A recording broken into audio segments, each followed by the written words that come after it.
Tankless water heaters are highly efficient systems that heat water on demand, making them popular investments for homes and offices. However, sometimes these systems need a reset to resolve minor issues. The most common problems include temperature fluctuations and a complete lack of hot water. A reset is most commonly needed after a power outage.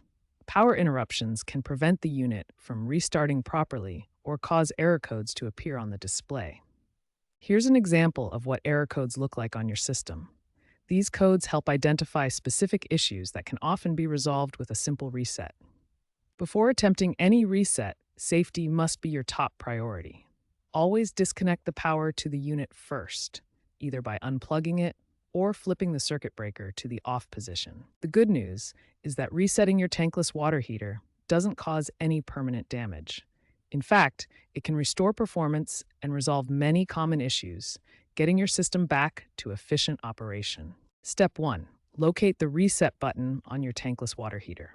The reset button is typically found on the front panel near the control display. If you cannot locate the reset button easily, consult your user manual, as some models may have the button in different locations or marked with a symbol. Step 2. Press and hold the reset button for 5 to 10 seconds.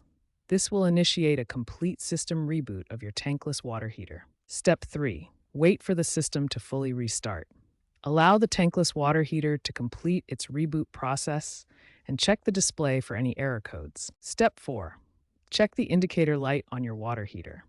A successful reset is typically indicated when the light changes from red to green, showing the system is operating normally. Step 5. Check and adjust your thermostat setting. Ensure the temperature is set to a safe level, around 120 degrees Fahrenheit, to prevent scalding while providing adequate hot water.